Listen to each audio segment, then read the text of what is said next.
Okay, we're going to get right into it. So this is a used fuel tank that I bought, obviously used, and this poor old girl is wrecked. I mean, it is all wrecked up. I started by taking off the bent brackets and everything, cleaning it all up, backing out all the plugs, chasing all the threads and everything. You could tell when it has been thoroughly wrecked. It's actually twisted. An aluminum mud dauber did a fantastic welding job right there. So yeah, it's wrecked from the back side. It's dished in on this side. This side is really the best side of it, but it still has a pretty good crease here. So anyway, so what am I trying to do? Well, for starters, what I'm going to do is I'm going to see how many dents I could actually pull out of this thing before I have to cut a hatch in it and hammer it from the inside with an air hammer. So for starters, what I'm going to do is take, it's an aluminum tank, by the way, I think I already mentioned that. For starters, what I'm going to do is I'm going to take my acetylene torch, I'm going to smoke the entire thing so it has a good layer of carbon on it.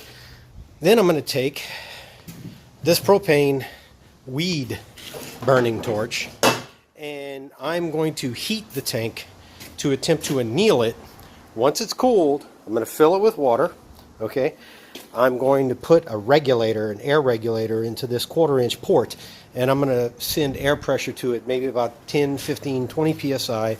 See how many of these dents I can pop out. So yeah, this is an experiment in trying to reclaim a tank that most people would probably just send to the scrap yard, because or make a barbecue pit out of it, because it's pretty wrecked. But let's see what happens. Okay, so for those that don't know, smoking the outside of the tank, you create this carbon layer. Now this is going to be a temperature indicator for me to make sure I don't get the tank too hot, which I'm using propane with a yard torch. I know it's pretty hot, but I mean, it's not like an oxyacetylene flame, but you know, we shall see. So yeah, you can see I'm producing a lot of soot, and you could tell the difference right here. It almost looks like, oh god, this tank would look beautiful flat black. Just saying. So here we go.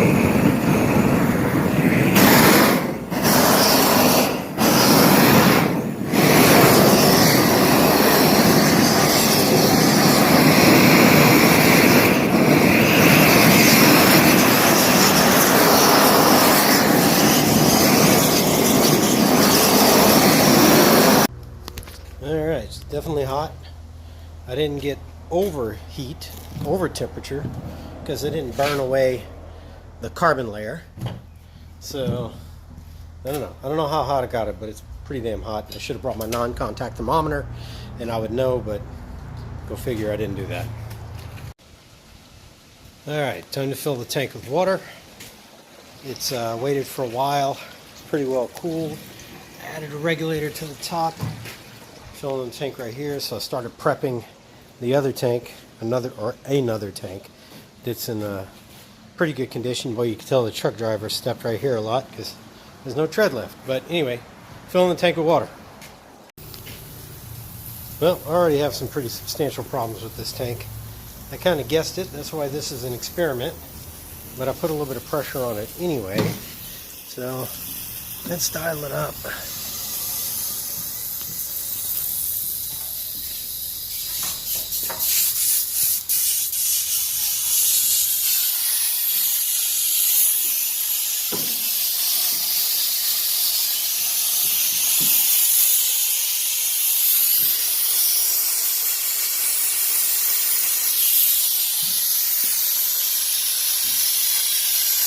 So yeah, it definitely did pop a few things out. I think my pressure got it up to about maybe 15 psi. That side has popped out a little bit better. That doesn't look like it really moved. But my big problem is I can't control my pressure because I've got a massive freaking hole right there. So I need to work on that. Okay, round 2. I pretended to TIG weld. Yeah, my TIG welds suck, but it's not leaking, at least now. No pressure on it yet. Cap that back off. Obviously, some hydroforming happened with the step. I'm going to have to knock that back in. To address a couple of questions, why didn't I heat it till all the carbon went away? This is an experiment. I don't feel like burning a whole ass tank of propane. Also, this aluminum is really soft. When you grind it, it's very, very gummy. It's already a pretty dang soft aluminum. So the annealing was just a little, or my attempt at annealing was just a little bit of added insurance. So let's put a little bit of pressure on this and see how she works. All right. Oh, well, my TIG welding has pinhole, but that can be addressed later.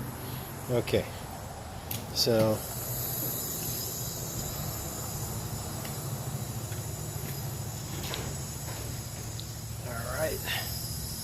right now we're at about 15 pounds.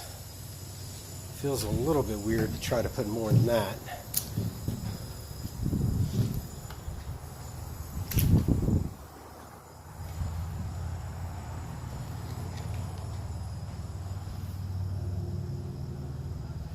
I definitely don't want to turn too much of this inside out.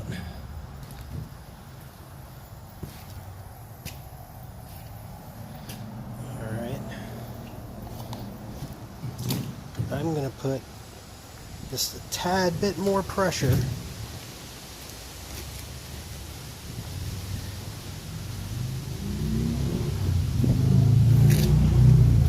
We are currently at 20 psi on a square tank.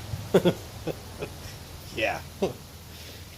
Oh, it looks like it's popped a few things out there. It's trying to. I'm going to definitely have to hammer that part back in. Yeah, I'm going to probably have to do the rest with cutting a hatch and hammering from the inside, but I definitely feel the hydroforming shortened my work. I definitely bowed those out. So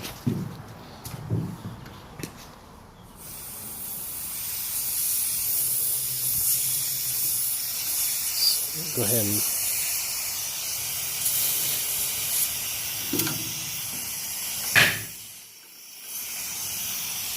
drop that pressure. Yeah, boy. All right. I'm going to take the pressure off of it, play with it a little bit with a hammer. All right, all the water is drained. I'm pretty happy with the results. I cleaned off everything. I hit this back in with a hammer. I need to dress it up a little bit more.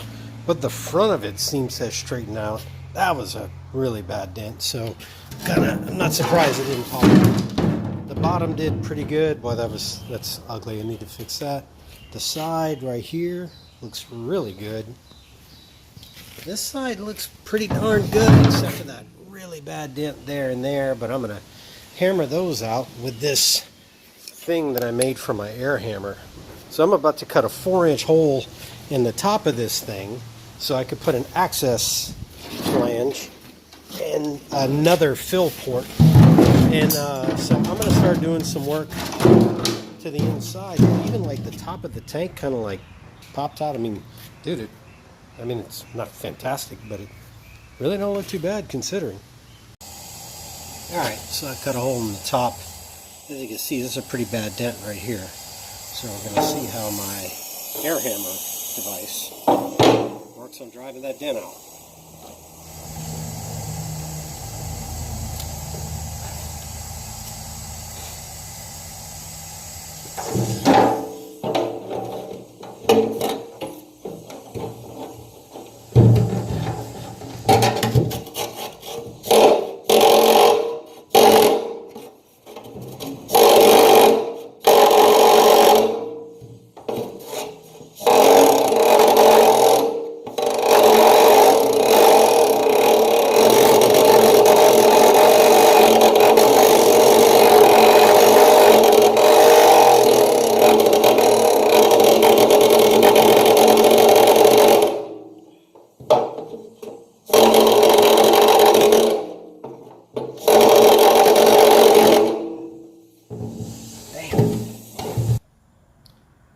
Okay, so I stepped away from the fuel tanks for a while because I had other stuff I was working on, and so now I'm back. I tried my pneumatic hammer thing that I made. It was really noisy, worked good for a few things, but would not knock out these big dents. I tried drilling a hole using a slide hammer. That was a joke. That didn't work.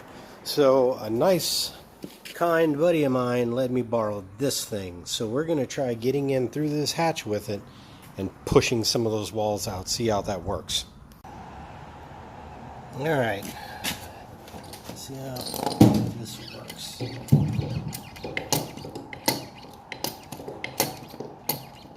Oh yeah. Pushing that thing out just great.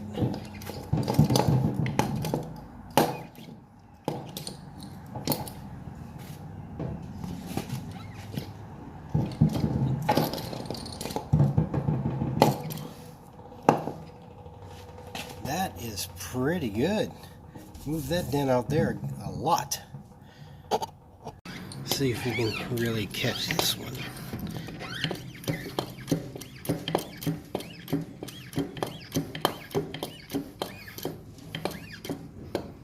Oh yeah, it pushed that whole wall out.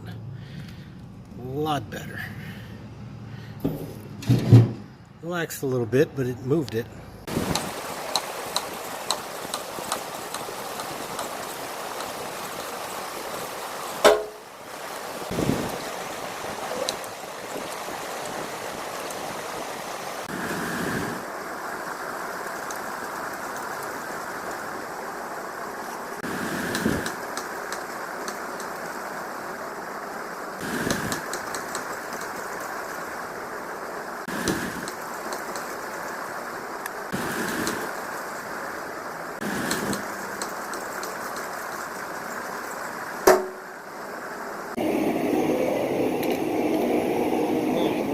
Using a temperature gun now instead of smoking it.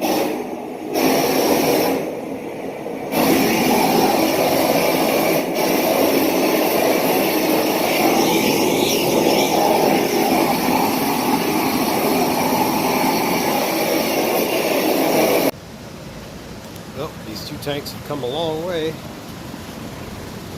Still have some welding to do. Some cleaning up, some polishing. But they're looking pretty good. I am not in my shop today. I'm at my home. All in all, this process worked pretty well. Annealing the tanks, the hydraulic ram was invaluable. I mean, it was the best way to go. My experiment tank still has a long way to go. I'm honestly probably going to have to just plasma cut the end off of it and hammer it from the inside to make it work, but that's okay. That was an experiment. I bought 3 tanks for $250, pretty cheap. The other 2 came out really good.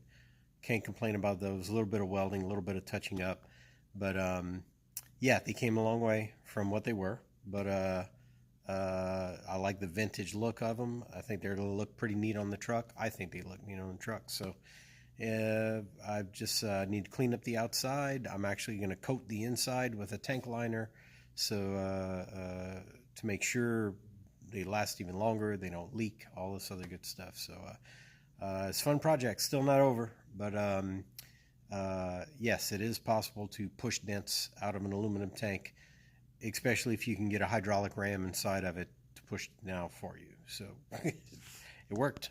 Can't complain.